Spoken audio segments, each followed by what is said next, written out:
Are you actually lifting weights or are you just moving them around?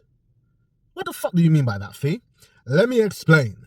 There's a version of going to the gym that just looks like you're training. Hear what I'm saying? Just looks like you're training. You show up, you put on your headphones, you pick up some weights, and you put them back down. You move on to the next thing, the next exercise. And an hour later, you leave feeling like you've actually done something. I mean, you were there. You were in the gym. You were doing things with weights. And from the outside, it looked like you were working out. It looked like you were training. And then there's actually training. And believe it or not, those two are genuinely two different things that produce completely different results. The difference comes down to intent, effort, and understanding what you're actually trying to achieve with every rep, every exercise, every session. I've spent years on the gym floor, people watching, and I can tell you with absolute confidence, most people in the gym are just going through the motions. They're completing exercises rather than training the actual muscles. They're just there ticking a box rather than giving the body a stimulus so that it has to adapt. They're finishing sets rather than pushing them. They're there for, the hour, not for the adaptation. So what does actually lifting with intent looks like? Let's start with the concept of the mind-muscle connection. When you're doing a bicep curl and you're swinging the arms up and down, are you genuinely focusing on the bicep? Maybe you're squeezing it, controlling the movement, feeling the muscle.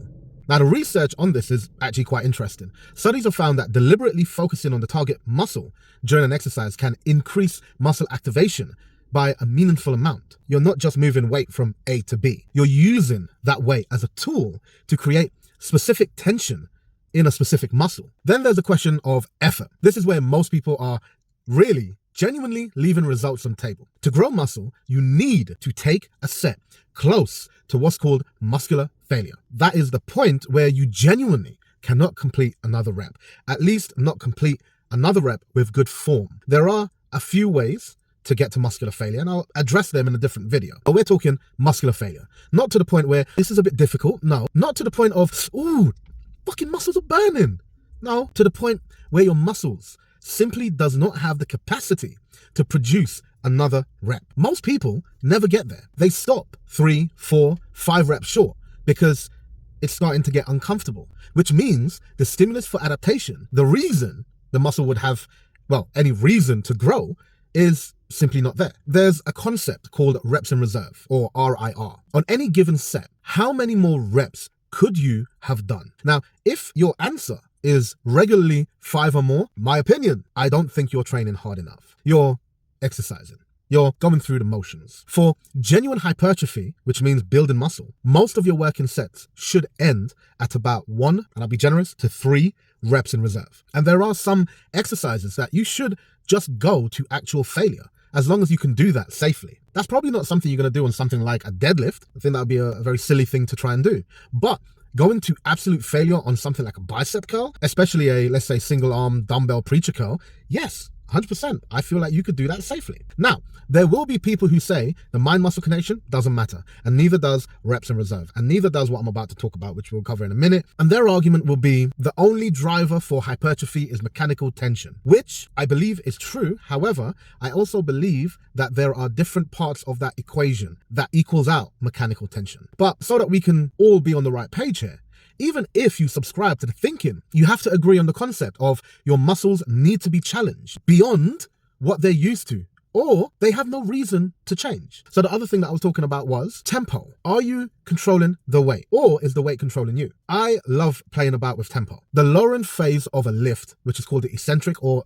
a negative, is where a large amount of muscular damage occurs. And therefore, in my stupid little head, growth stimulus occurs. Now, again, my opinion is, if you're dropping the weight as fast as gravity will allow you, you're losing roughly half of the value of the exercise. A 2 to 3 second lowering phase where you are in control of that weight, and maybe a brief pause, and then a controlled push back up. That, in my eyes, will yield you better growth than free falling a weight down, not pausing, and then trying to push as hard as you can going up. That kind of training might be good for power outlet, might be good for, just general weightlifting, where you're trying to move that weight from A to B as efficiently as possible, as quickly as possible, utilizing that momentum, all that kind of stuff. But in my eyes, when we're talking about hypertrophy, building muscle, I would much rather lower the weight, controlled, brief pause, and push up or do the positive portion of that movement with control. Again, the mechanical tension crowd would disagree, but I think there's value in tempo, even if the argument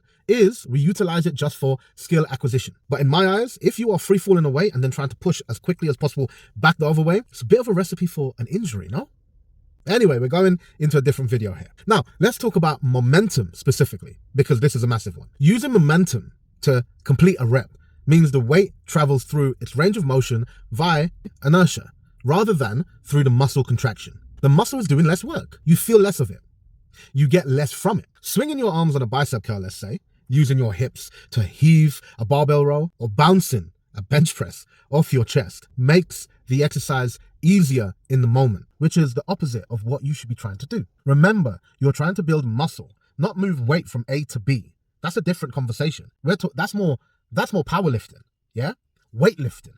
But we're not talking about that. We're talking about building muscle, hypertrophy. Also, just so I can cover all my areas, there are times where swinging is going to be acceptable. For example, a planned swing for you to maybe cheat or help yourself through the positive portion of the exercise, so that maybe you could control a negative in an effort to overload a muscle, in an effort to get to another form of muscular failure, which is another video for me to make. But this isn't something you do every set, every rep. It's something that is a calculated move, that is something to squeeze a little bit more out of your training. Here's a simple test for if you're actually training hard. After a set, if you don't feel like, fuck me, that was outside of my comfort zone, then maybe you need to push a little bit more.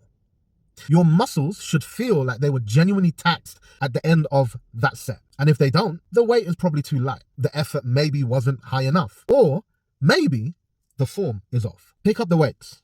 Actually lift them. Feel every rep. Push your sets hard. Control the movement, and you'll get more from 3 focused sessions over a week than you would from 5 aimless ones. Now go, get it.